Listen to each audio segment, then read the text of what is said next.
बालपणाची कहाणी।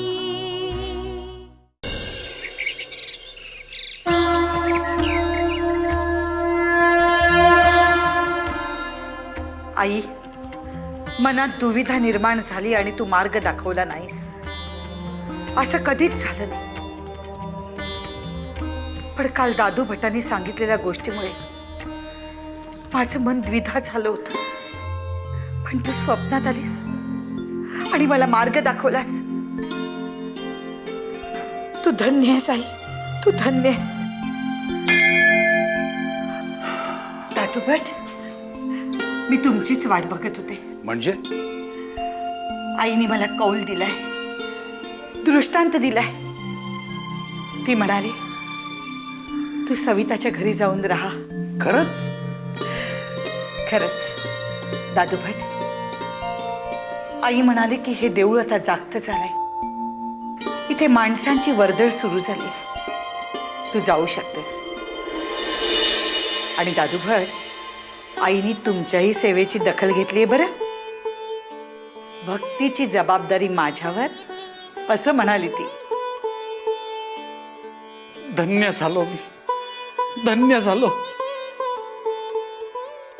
आईनी मला प्रत्यक्षपणे नाही पण अप्रत्यक्षपणे का होईना दर्शन दिलं। धन्य झालो मी। तुम्ही आता काळजी करू नका, निश्चिंत मनाने घरी जा। धन्य झालो मी। आई जगदंबे, येतो।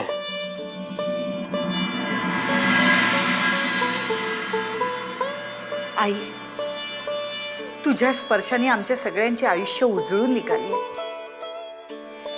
पण तू जशी परीक्षा घेतेस तशीच कोडीही घडतेस। मला म्हणालीस तू सविताकडे जाऊन राहा, म्हणजे तुला तुझ्या नवऱ्याकडे लक्ष देता येईल। आई, मी तुला विनवल्यावर तू मला म्हणालीस की तुझ्या मदतीला मी एका व्यक्तीला आधीच पाठवलंय, पण तू त्या व्यक्तीला परत पाठवलंस। मला हे कळत नाहीये की तू माझ्या मदतीसाठी नक्की कोणाला पाठवलेस।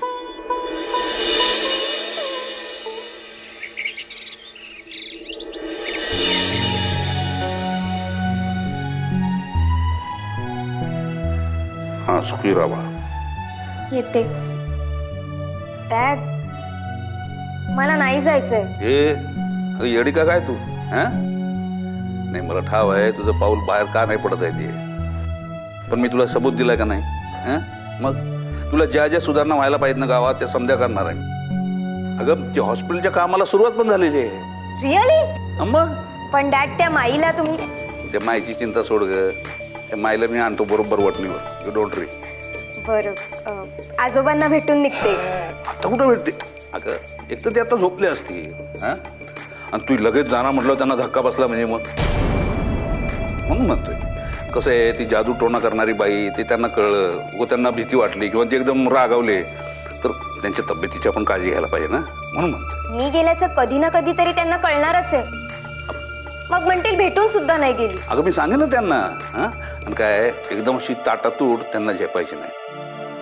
खरं म्हणजे मलाही झेपत नाहीये ती, पण डॅड, हे बघा, तुम्ही असं म्हणणार असाल तर मला जावंच नाही वाटणार हो। ये नाही, माझ्या लेकरा, हे बघ असं करू नको।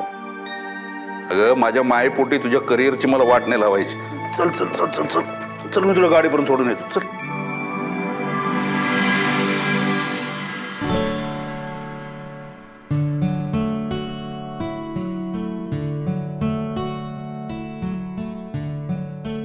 आई, तू मी अशी अचानक?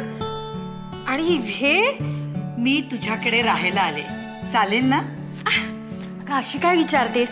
चालेल ना, इतके दिवस मीच तुला म्हणत होते ना इथे राहायला ये म्हणून, तर तू अशी अचानक आलीस म्हणून आश्चर्य वाटलं। आई, सगळं काही ठीक आहे ना? अगं सगळं काही ठीक आहे, पण तुला माहितीच आहे आईचा कौल मिळण्यासाठी मी थांबले होते। पण काल रात्री स्वप्नात येऊन आईने मला आदेश दिला की आता मी गावात मुक्काम हलवावा। देऊळ जागत झालंय, आता गावात सुधारणा करण्यासाठी लक्ष द्यायला हवं। म्हणून गावापासून दूर देवळात राहण्याऐवजी मला गावातच राहायला हवं। त्यासाठीच मी तुझ्याकडे राहायला आले। बरं केलंस. तसे मी आणि दादूभट तुला केव्हाचे सांगत होतो की त्या जयसिंगच्या कारवाया वाढलेल्या आहेत. आम्हाला तुझी खूप काळजी वाटत होती का, पण बरंच झालं तू आलीस इथे. ते सविता, मी हक्काने इथे आले खरी, पण मी तुझ्यावर भार बनून राहणार नाही. मी गावात काहीतरी काम शोधेन आणि दरमहा तुला पैसे दे. आई, अगं असं का म्हणतीयस? तू खरंच माझी आई आहेस. आईकडनं कोणी पैसे घेतं का? तसं नाहीये सविता, पण असं बोलून तू पर्क करतीयस मला. आई, तू खरंच माझे प्राण वाचवलेस. सती जाण्यापासून तूच वाचवलंस ना मला. मग त्या बदल्यात मी तुला काय द्यायला हवं सांग ना. अशी भाषा जर मी तुझ्यावर केली तर तुला आवडेल का? आता पुन्हा अशी परकेपणाची भाषा करू नकोस. तू माझी आई आहेस, फक्त आईची माया देत राहा. अशी सविता, शेषराव no, म्हणजे आज नक्की विशेष आहे तरी काय? विशेष म्हणून तर तुम्हाला बोलावलोय ना का मी. विशेष म्हणजे बघा, हा काल दादासाहेब माझ्या स्वप्नामध्ये आलते. हा काय म्हणताय? त्यांनी मला लय उपदेश केला. मला म्हणले गावाची अवस्था त्यांच्याच्यानं बघवत नाही, म्हणून मग शेवटी माझ्याकडनं वचन घेतलं त्यांनी. वचन? अहो तुम्ही काय वचन दिलं दादासाहेबांना? तुम्ही आम्हाला अजून सांगितलंच नाही. सांगतोय की, जर कळ काढा की. दादासाहेब म्हणले की त्यांची अशी इच्छा होती की आपल्या गावामध्ये एक सुसज्ज आधुनिक हॉस्पिटल व्हायला पाहिजे. ते पूर्ण करायचं वचन त्यांनी माझ्याकडनं घेतलेलं आहे. काय म्हणताय? अर्थात ही गोष्ट खरंच चांगली आहे, आपण ते करणारच आहोत, कारण तसं वचन दिलंय मी दादासाहेबांना. आणि दुसरं म्हणजे आधी आपण एक दवाखाना काढू, डॉक्टर काढू, आणि मग हॉस्पिटल आहे. म्हणजे कसं समजा टप्प्याटप्प्याने करायला लागणार. काय बोलताय? अर्थात मी समजा त्या कोणते सरकारी अधिकाऱ्यांशी बोललेलो आहे, त्यांनी पण होकार सांगितलाय मला. आता सांगणारच होकार, गावाचं भलं कोणाला नको हो. आता त्या हॉस्पिटलसाठी जी काय जमीन लागेल ती जमीन मी द्यायचं ठरवलेलं आहे. काय बरोबर का नाही? हां, तर तुम्हाला विनंती एवढीच आहे की समजा त्या हॉस्पिटलसाठी मी दिलेल्या जमिनीपेक्षा जास्त जमिनीची गरज पडली तर तुम्ही गावकऱ्यांना विनंती करायची की बाबा रे, थोडी तुमची जमीन द्या. म्हणजे कसं, त्या हॉस्पिटलच्या भल्यासाठी, पर्यायानं आपल्या गावाच्या भल्यासाठी. एवढ्यासाठी मी तुम्हाला इकडे बोलवलेलं आहे. आहे का नाही विशेष? गोदाक्का, आज तुम्ही इकडे कशा काय? भक्तीला शाळेत सोडायला आले होते. बरं. आज उशीर झाला का तुला? नाही नाही, तसं मुलांना आधी येऊन खेळायला आवडतच. हो, ते आहेच. गोदाक्का, मला तुमच्याशी जरा बोलायचं होतं. अगं मग बोल ना, काय ते? आई तिचं सगळं सामान घेऊन आज माझ्याकडे राहायला आली आहे, कायमची. तुम्हालाही नवल वाटलं ना? नवल तर वाटलंच, पण बरंही वाटलं. म्हणजे नवल यासाठी की आपण तिला इतके दिवस आग्रह करत होतो की देवळात राहू नको, माझ्याकडे येऊन राहा. पण तेव्हा ती ऐकत नव्हती आणि आज ती अचानक आली. म्हणजे ती आल्याचा मला आनंदच आहे, पण ती कुठल्या कारणामुळे अशी अचानक आली ते मला कळत नाहीये.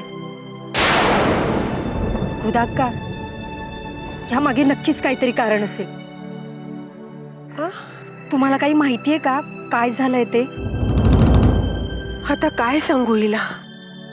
म्हणजे आई थोडीशी हरवल्यासारखी वाटत होती. मला काही कळेनासंच झालंय.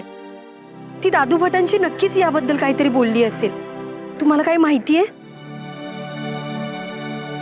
काही का असे ना, हे बघ, आता आपल्या सगळ्यांनाच खूप काळजी घ्यायला हवी आहे. कारण काही असू देत, ताई तुझ्याकडे राहायला आल्या ही खरंच खूप चांगली घटना आहे. तुझ्यासाठी सुद्धा आणि ताईंसाठी सुद्धा. हो, पण त्याने मनाची हुरहुर तर थांबत नाही ना. जाऊ द्या, मला शाळेला उशीर होतोय, मी येते.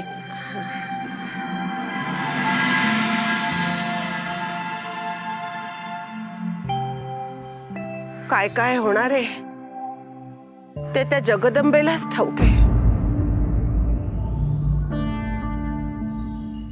मग दादू भट, अरे जायला दादू भट, काय तब्येत काय म्हणते? तब्येत पाणी समजा ठीक नाही? काय मुंडे हलवताय तिच्या आईला? लय हडकलाय तुमच्या. नाही ती साहजिकच आहे म्हणा. आता तुमच्या पोरीला आम्ही उचलून नेणार म्हटल्यावर या कल्पना येणं तुमचं काय ते अनवान गोड लागत नसेल आहे ना? ते तुमची ती काय ते परमेश्वरी सत्तावर समजा बोंबल वाटतं. काय रे यायला दादूबण, तुम्ही लय लवकर शेपूट घालता हो. यायला आम्हाला वाटलं होतं तुम्ही एकदम असे शौर्यवान आणि काय होऊन आमच्याशी झुंज वगैरे द्याल. तुम्ही ते एकदम लोण्याचा गोळा निघाला हो. लांबून आग काय दाखवली तुम्ही, हिरगळून गेला. ए दादू भट, काय सांगतोय त्याचं नीट ऐक. तुझ्या तुम्ही आता एक काम करायचं, जे तुमच्यावर काम सोपवलेलं आहे ते ताबडतोब करून टाकायचं. म्हणजे तुमची लक्ष्मी का कोणती ती प्रसन्न होणार तुला. ते पप्प वगैरे काय करायचं नाही आपल्याकडे. आपल्याकडे नाटकबाजी नाही पाहिजे. सांगितलेलं काम लवकर कर. त्या वसुदाला संपव, कळलं? चल जा चल. नाही जयसिंगराव, एक अडचण निर्माण झाली आहे. आता कोणती अडचण निर्माण झाली तुला? म्हणजे वसुधा आता देवळात राहत नाही ना, ती त्या मास्तरणीकडे राहायला गेली आहे. देवळात राहत असती तर काम सोपं झालं असतं मला, पण आता तिकडे म्हणजे मला निमित्त शोधावं लागेल, संधीची वाट बघावी लागेल. का रे दादे, तुला काय वाटलं मी बोळ्यानं दूध पितोय काय? माझ्याशी नाटक करायचं नाही, कुठले बहाणे शोधायचे नाहीत, कळलं? येडा बनके पेढा खाताय. लवकर करायचं काम. नाही साहेब, मला पाटील साहेब मला थोडा अवधी हवा आहे. काय अवधी हवाय तुला? ते माझ्या मोठाईच्या विरुद्ध वर पण कंप्लेंट करायला तुला मोठा वीर समजा होता ना स्वतःला. आता कुठं गेलं शौर्य तुझं? अवधी पाहिजे तुला. एक ध्यानात ठेव दादू भाटा, उद्या तुझ्या पोरीचं काही बरं वाईट झालं ना तर त्याला जिम्मेदार मी नाही, ध्यानात ठेव.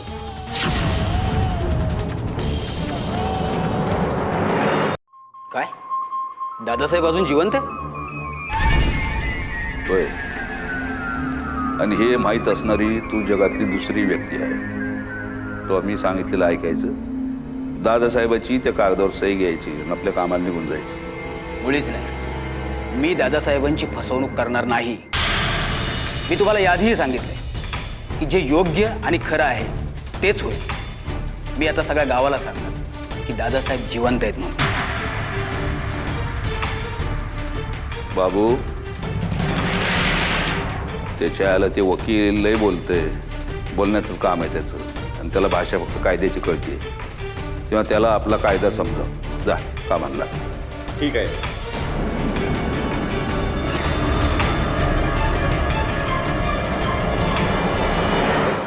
तुला काय वेळ लागलाय का गोते? अगं आपल्याला जग दिसतं तसं नसतं. तुझं काय म्हणणं आहे, मी पोलिसात जाऊन तक्रार करावी जयसिंग विरुद्ध? अहो म्हणजे पोलीस नजर तरी ठेवतील सगळ्या गोष्टींवरती. कदाचित ताईंना संरक्षण देतील, जयसिंगला समज तरी देतील की नाही. अगं तुला कळत कसं नाहीये गोदे? मी नाशिकला जाऊन पोलिसात तक्रार केली जयसिंग विरुद्ध, म्हणून चौताळलाय तो. आणि ज्या अर्थी त्याला हे कळलेलं आहे त्या अर्थी पोलीस देखील त्याला मिळालेले आहेत.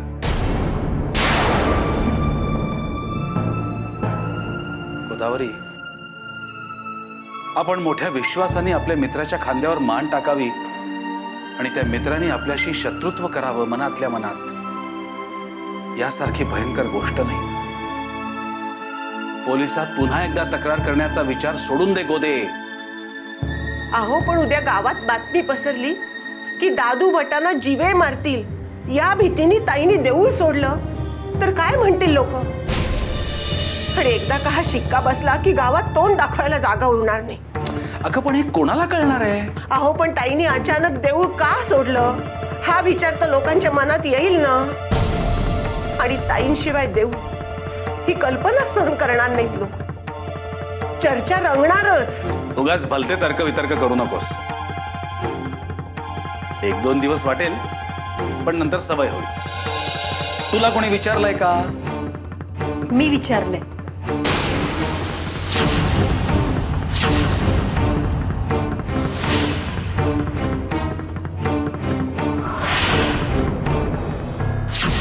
कारण मला आईची काळजी वाटतीये.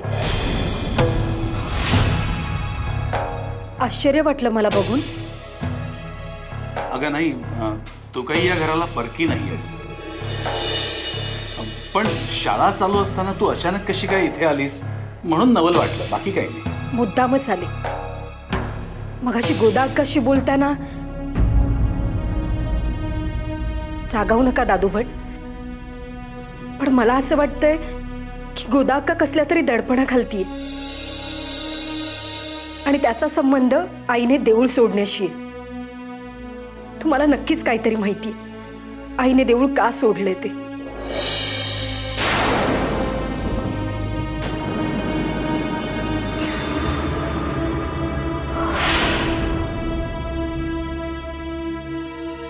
अगं त्यांच्या मनाचा थान कुणाला लागणार आहे का? हा म्हणजे काल त्या असं म्हणत होत्या की त्यांना स्वप्नात देवीने दृष्टांत दिला की ही देऊळ सोड म्हणून. आणखीन काही नाही. तसं असेलही, पण मला असं वाटतंय की नक्कीच काहीतरी गडबड आहे आणि तुम्ही आणि गोदा अक्का माझ्यापासून काहीतरी लपवताय. अगं नाही सविता, म्हणजे काय तुझं ताईंवरती खूप प्रेम आहे ना, म्हणून मायेपोटी तुला असं वाटतंय. नाही, माझं मन शांत नाही होणार. तुम्ही दोघेही टाळाटाळ करताय. नाही तर दादू भटांची अशी चिडचिड झालीच नसती. दादू भट, तुम्हाला भक्तीची शपथ आहे. पुरे भक्तीची शपथ देऊ नकोस. त्या भक्तीच्या जीवावरच उठलाय तो जयसिंग.